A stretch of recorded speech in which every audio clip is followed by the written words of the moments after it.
क्या आपने रामायण मूवी का ट्रेलर देखा है? डिड यू नो इस मूवी के पीछे का जो VFX है वो डीनेग ने करा है। वो स्टूडियो जिसने ड्यून, इंटरस्टेलर और इंसेप्शन बनाई है and has even won 8 Oscars. And guess what? This studio is owned by an Indian company that is listed on the NSE. But this is not the only company in this space. Marvel के Avengers, Spider-Man और Avatar, John Wick, इन movies के भी VFX एक Indian company ने किए हैं, which is also listed on the NSE.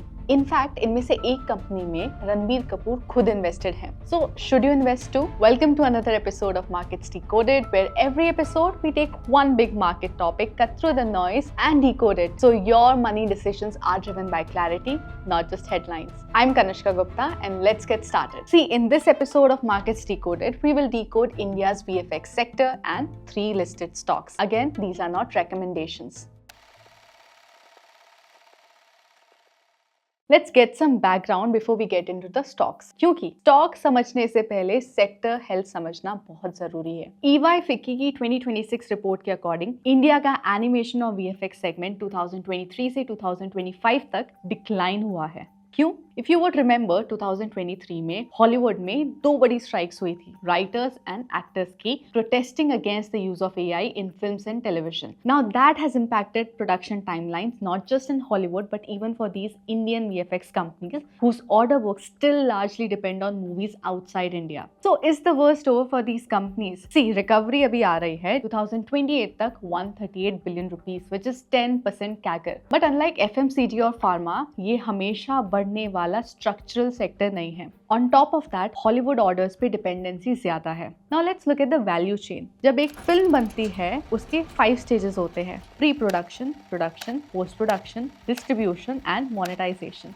VFX mostly आता है पोस्ट प्रोडक्शन में, और यही प्रॉब्लम है. ज्यादातर VFX कंपनी सिर्फ एक स्टेज पर काम करती है. वो एक वेंडर है. क्लाइंट आता है, काम देता है, पैसा देता है, चला जाता है. Low pricing power, high competition, ये लेबर आर्बिट्राज बिजनेस है. इंडिया में सस्ता टैलेंट, फॉरेन रेट्स चार्ज करो, बिल्कुल IT सर्विसेज जैसा. Now let's look at these companies one by one. Again, these are not recommendations. Prime Focus as of 3rd of August, इसका market cap है around 23,500 crore rupees. इसका core strength है एक word, डीनेग. Prime focus के पास डीनेग की 88% ownership है और डीनेग अकेली कंपनी का 80% से ज्यादा रेवेन्यू देता है. $1 बिलियन की ऑर्डर बुक एंड विजिबिलिटी है. 9,900 एम्प्लॉइज. 90% से ज्यादा रेवेन्यू रेकरिंग क्लाइंट से है, like Disney, Warner Brothers, Netflix, Sony. 25 year पुराने रिलेशनशिप्स. लेकिन प्राइम फोकस सिर्फ डीनेग नहीं है, 2 और पीसेस हैं. एक ब्रह्मा AI, इनका generative AI platform which includes digital humans, lip sync localisation, AI content tools, जिसका गूगल क्लाउड के साथ पार्टनरशिप है. अभी छोटा है लेकिन सबसे फास्ट ग्रोइंग और सबसे ज्यादा हाइप रहा है. दूसरा, प्राइम फोकस स्टूडियोज, जो फिल्म्स में डायरेक्ट को प्रोड्यूस और इन्वेस्ट करती है. इसके अलावा छोटी छोटी लाइंस हैं, लाइक स्टूडियो रेंटल्स, इक्विपमेंट और गवर्नमेंट टैक्स इंसेंटिव्स. तो ये सोच सकते हो कि VFX कैश देता है, AI स्टोरी बेचता है और स्टूडियोज ऑप्शनैलिटी लाता है. FY26 रेवेन्यू 4,676 करोड़ है, which is up 30%. Profit 301 crore rupees, जबकि FY25 में 458 करोड़ का लॉस था. ये एक टर्न अराउंड है. तो प्रॉब्लम क्या है? डेट. कंपनी के पास 5,062 करोड़ रुपीस का डेट है, इक्विटी से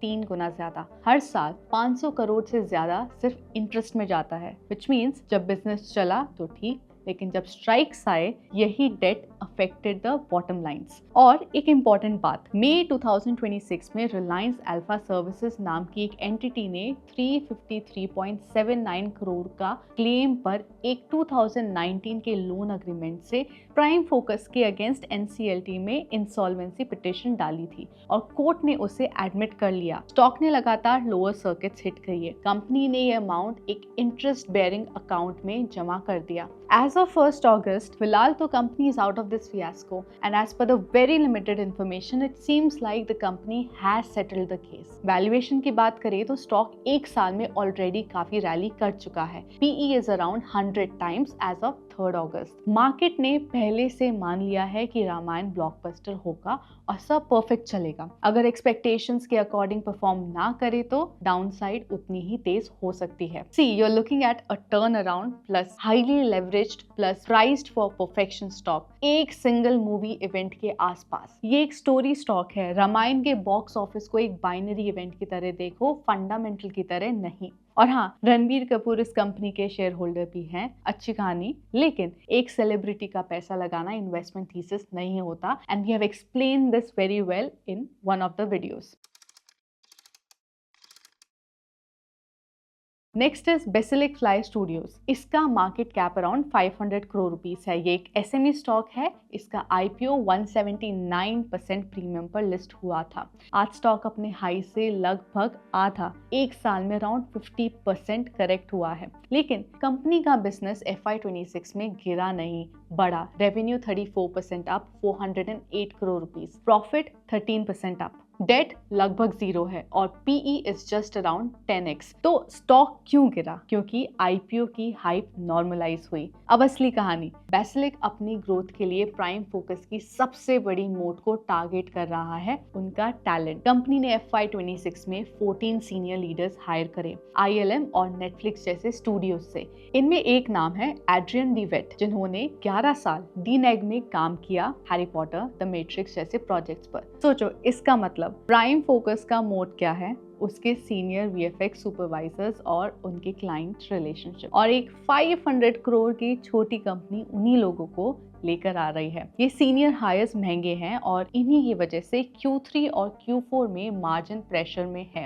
ये बेट अभी पे ऑफ नहीं हुई है। क्लाइंट से पैसा आने में टाइम लगता है। एज्ड रिसीवेबल्स एक जेन्युइन कंसर्न है। छोटी company plus concentrated clients plus forex exposure means risk तो हाई है। बेसिलिक सबसे साफ बैलेंस शीट और बेस्ट रिटर्न रेशियोज वाली प्योर प्ले है और वो डिस्ट्रप्टर भी है। लेकिन ये एक प्रूव इट स्टोरी है। क्या ये सीनियर हायर्स नए बड़े क्लाइंट्स लाएंगे? जब तक रेवेन्यू में वो नहीं दिखता, ये एक हाई रिस्क स्मॉल कैप है। फैंटम एफएक्स का market cap around 300 crore rupees है और इसकी स्ट्रैटेजी सबसे अलग है। ये एक्विजिशंस के थ्रू स्केल कर रहा है। मार्च 2024 में फैंटम एफएक्स ने टिपिट स्टूडियो का 80% स्टेक लिया। वही लेजेंडरी अमेरिकन स्टूडियो जिसे फिल टिपिट ने बनाया, जुरासिक पार्क और स्टार वॉर्स के पीछे का नाम। फिर मिल्क VFX और लॉला पोस्ट प्रोडक्शन सब मिला के अब ये फैंटम मीडिया ग्रुप PMG है। मतलब एक चेन्नई की कंपनी के पास अब हॉलीवुड पेडिग्री है। और एक बड़ा डेवलपमेंट, जून 2026 में जी एंटरटेनमेंट ने 116 करोड़ रुपीस इन्वेस्ट किए कन्वर्टेबल डिबेंचर के थ्रू।